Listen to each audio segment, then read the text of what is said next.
Hi guys, welcome back aboard good old Athena.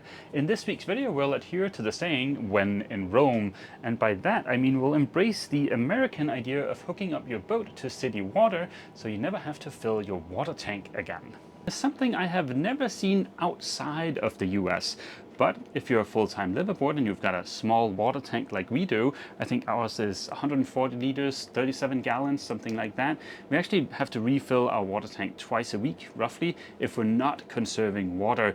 And not having to do that would be awesome. Of course, on a boat, everything is a compromise. The compromise here is that it comes with a slight risk of sinking your boat.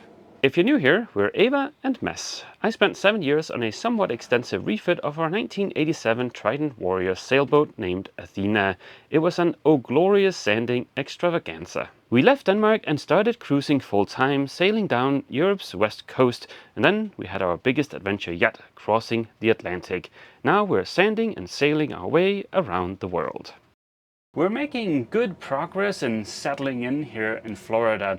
Nothing is set in stone with the new project boat yet. It is still in limbo. We don't know what's going to happen, but we are hopeful. Meanwhile, we have found a car, a very spiffy car that only needs a slight bit of somewhat extensive TLC. And also we have become full-fledged members here in PCYC, Port Canaveral Yacht Club, and we now have a permanent slip here. Getting Athena configured into not sailing for a while mode involves a bunch of little jobs, like for instance the city water hookup, but also something as simple as removing the putt retention device here on our stove. I built this so that it's just 4 bolts holding it in place that are super easy to remove. With these removed, it is not only easier for us to cook on the stove, it's also a lot easier to keep it clean because there's nothing to get in your way. This is something that might seem like a weird little thing to care about, but it is something that makes our day-to-day life a lot easier. Let's get back to the city water hookup here. I know this is something Ava is super excited about. We're going to try and keep this as simple as we possibly can. We already have a pressurized water system here aboard Athena, meaning there's a little 12-volt pump that builds up pressure in the plumbing so that when you open a faucet, water comes out. First step, let's turn off that pump. Essentially what we're going to do is simply just allow the city water to pressurize our plumbing here on the boat instead of that little 12-volt electric pump. But the water here on the dock will strip paint off of your car. The water pressure here is amazing. So the very first thing we want to add is one of these pressure regulators. What this little guy does is simply just take whatever mayhem pressure is on the dock and then bring it down to 40 to 50 psi. The other thing we want to make sure we add is a one-way valve.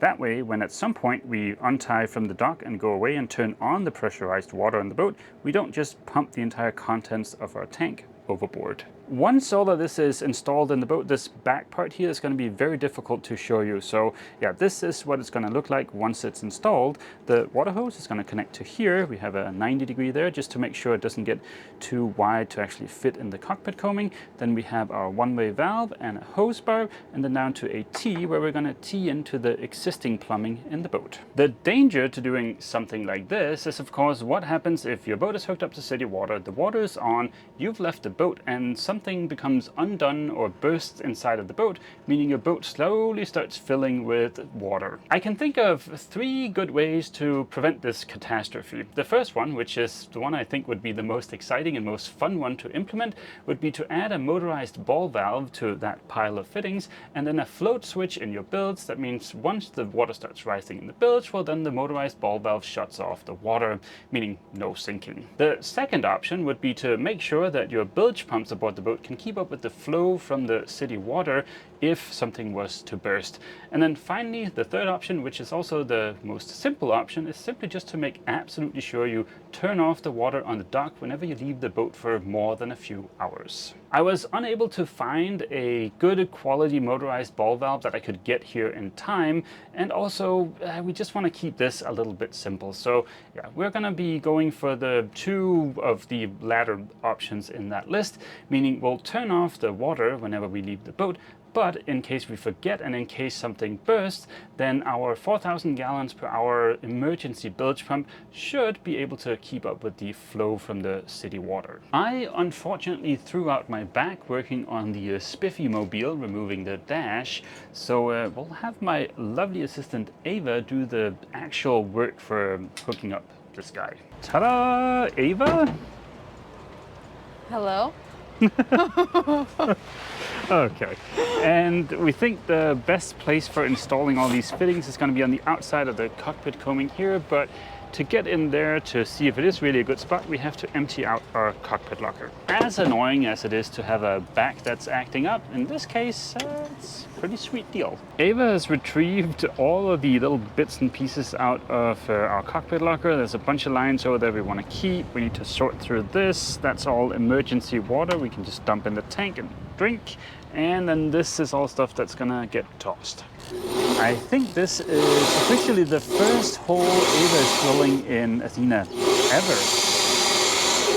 Yep, that certainly looks like a hole.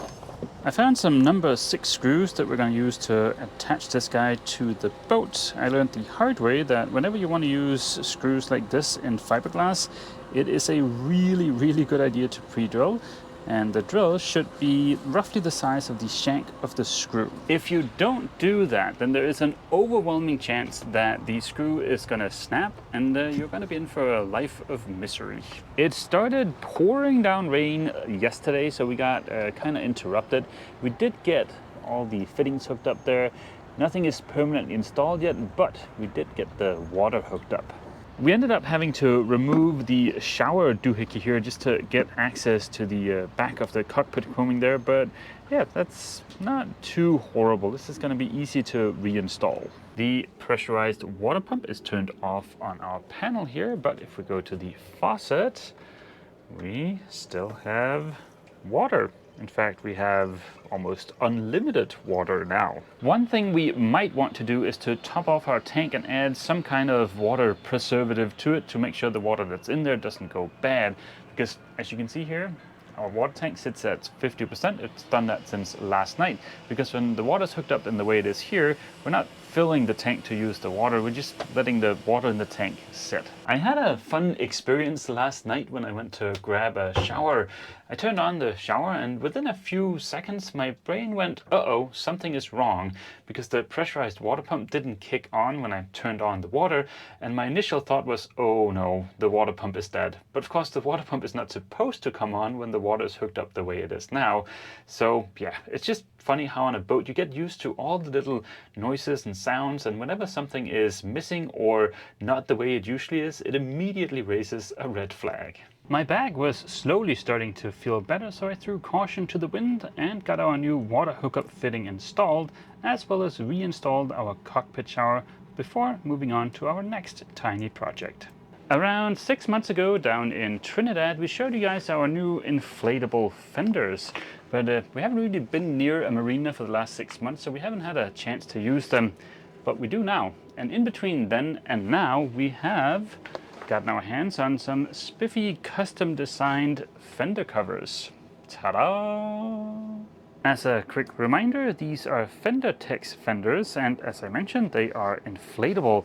And once they're deflated, they take up almost no room, and also they're super lightweight. Here aboard Athena, space is at a bit of a premium, and if, like us, you end up spending 6 months at a time at anchor, having fenders that you can deflate and put away inside of the boat seems like a dream come true. Even if you have a bigger boat and you have plenty of room to store your regular fenders, something like the Fender Tex fenders might be nice for carrying like an extra large couple of fenders, just to have them in case you need to fender off somewhere where it's a little bit difficult. The fender simply just slides inside of the protective and very decorative cover here. And at one end of the cover, there's a little line with a loop in it here. That goes around the fender.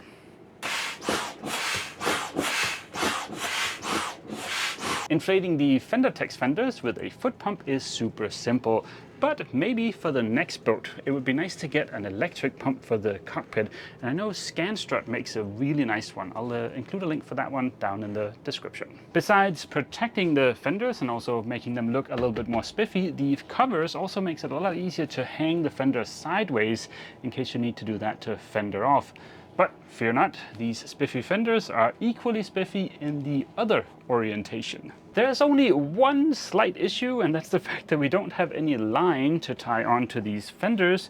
So to get that, we might have to do a quick run to West Marine, but that is an excellent segue to the spiffy-mobil. There are many great things about the US. Public transportation is not one of them. So we've had to procure a vehicle. Ta-da! Honda CRV, baby! That is right. This is a beautiful Honda CRV from 2001 with a mere 165,000 miles. And equipped with a missing door handle. But don't you worry, Ness has already ordered new ones to install. And to be fair, when we bought it, the door handle was fully operational. It just snapped 2 days after buying it. I mentioned earlier that my back was acting up, and the reason for that is because of the partially disassembled dash down here. We were fiddling with the air conditioning, and apparently that was too much for my back. But what I wanted to show you in here is how freaking amazing this car looks from being 23 years old. There is, knock on wood, nothing major mechanically wrong with the car. There's a slight sound from the suspension on the passenger side, the forward side, but other than that, beautiful. We have a bunch of stuff in the trunk already. Part of that is the dash, but there's something below the trunk there that Eva wants to show you. This part I'm so excited about, and some of you, I'm sure, probably already know what I'm about to show you, but it's so cool, although I'm sure we probably won't ever use it, but this CRV has the freaking table in the back. Ah, and it works perfect.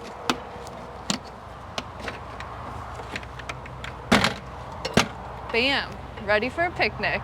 Yeah, ready for a picnic, except it doesn't come with chairs, but at least we have a table. We paid a whopping $3,700 for this marvel of engineering here. It is an old car, but I think it's perfect for another refit. Yeah, and I think in the condition it is, we got a steal. I think it's a great car for us. Yeah. It's like if you care about cars and you want something new and fancy, this is probably not it. But for us, this is perfect. Although the way we have been acting since we got the CRV, you would think that this was like a Rolls Royce or something, because I feel like we really did like score getting this car and the condition it's in. Yeah. And now whenever we see like other cars, we're like, then I'll get a 2001 Honda CRV. It's a one-owner car. It's been in Florida its entire life, so there's no rust. And also the previous owner upgraded to one of these fancy CarPlay doodad radios instead of the old original tape player thingy.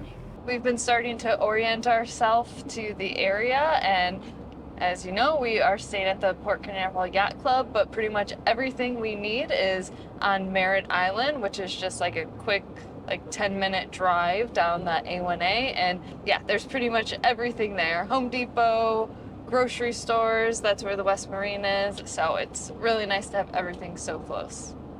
And just like that, we made it to West Marine. I think they gotta have some double braids somewhere else.